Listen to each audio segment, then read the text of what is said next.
After the incident, the now well-known handsome man calls Kibo and asks for help. His friend jokingly calls him a loser for not taking her phone number or even asking her name. All he knows is that the girl was in the uniform of a BBM student. Kibo promises to help his friend find his one and only and at the same time fulfill the errand of the director in CD.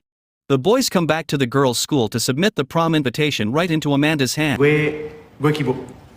The girl promises to check this matter with the committee and contact them if the answer is yes. On the way back, while making his way through the wall of girls who attacked him, Cullen notices the very same girl, but he can't make it to her.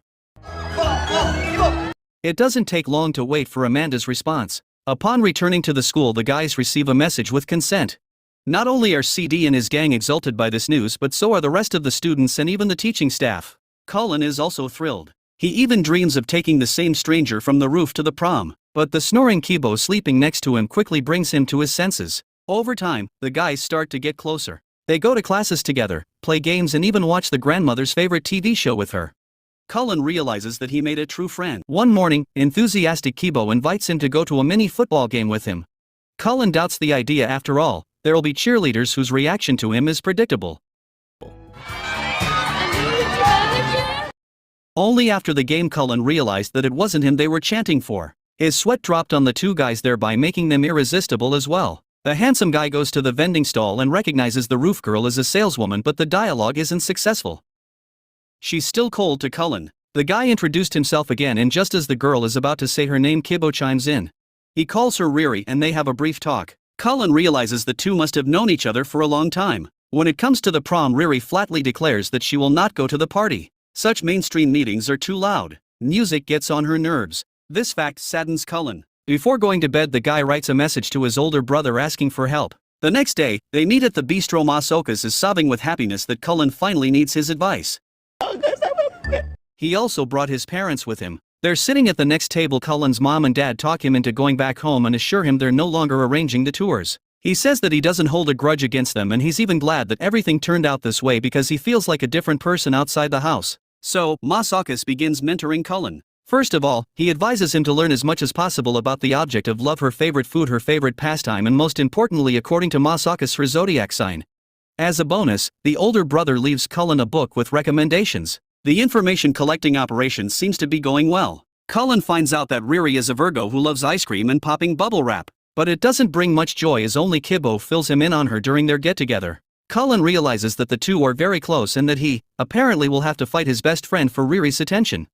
Kibo notices that the boy draws into his own shell and tries to get him to talk, but Cullen says it's fine. His buddy suggests that they do karaoke together sometime to have fun and celebrate his good math score. A couple of days later, Amanda arrives at the boys' school and goes straight to Cullen to give him something special. Sama ini? Udah ada nomor aku di dalamnya? CD immediately jumps onto Cullen, grabbing the invitation.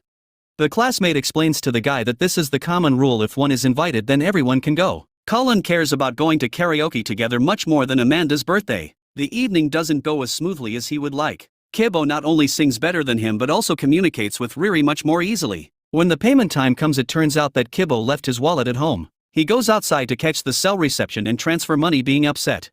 Cullen is left alone with his love interest. He asks Riri how long she's been in love with Kibo. The girl responds that he's misunderstood everything. Nevertheless, Cullen insists. Kibo tuh sukanya sama cewek lain, Amanda. He suggests that Riri come to Amanda's party to see for herself. Meanwhile, Kibo returns to the karaoke room. On next day, when Cullen comes to the party with Kibo, the birthday girl virtually meets them at the entrance. Amanda is surprisingly stern, with Cullen taking his friend's hand and leading him to the second floor. Riri, on the other hand, looks confused. After a brief hesitation, the girl goes upstairs. Kibo doesn't notice her. He's talking to Amanda and asks why they're here when a beauty is obviously only interested in someone like Cullen. Then, Amanda spots Riri on the stairs and shuts Kibo up with a kiss. Cullen catches up with Riri on the street, in tears. Riri opens up to him and shares her disappointment. She always considered Kibo different, not biased to appearance. Cullen confesses his feelings for her, but Riri says they can be nothing more than friends and leaves. Kibo's caught off guard by furious CD and his gang. The bullies beat up the poor guy in front of his friend for kissing Amanda. Cullen picks him up and drives him home the next day. As usual, they and the grandmother watch a soap opera in the living room. In the frame, a man accuses his best friend of betrayal for a woman.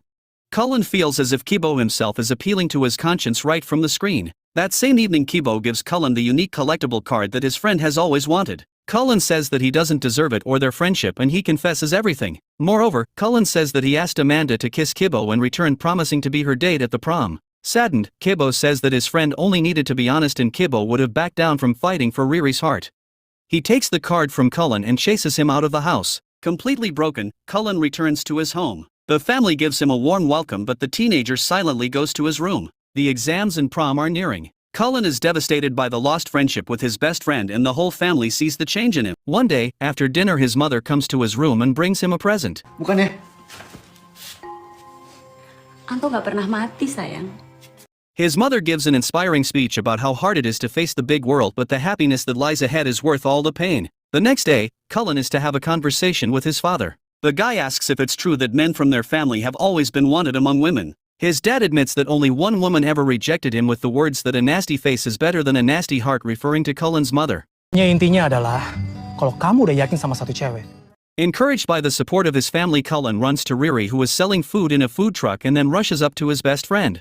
He, as expected, doesn't want to see him, but Cullen wants to make things right. He apologizes and asks Kibbo to confess his feelings to his lover. Dia itu adalah wanita yang paling unik dan paling cantik yang pernah gue kenal. The relationships with family and friends have been restored. Kibbo and Cullen come to the prom together. The main character finally asks if Riri has changed her mind about being with him and leaves the couple alone. He goes to fulfill his promise to Amanda. Taking her by the hand, he leads her to the dance floor, which causes CD's anger. The couple becomes the king and queen of the ball. During the awards ceremony, Cullen suddenly hears from the front row the voice of girls who admire his beauty, and only one of them calls his appearance nonsense and leaves Cullen watching her go. His heart is beating frantically in his chest. Is extraordinary beauty a gift or a curse? Give your opinion on the comment box. Thanks for watching. Subscribe for more videos like this. Turn on the notifications and leave a like to help the channel out.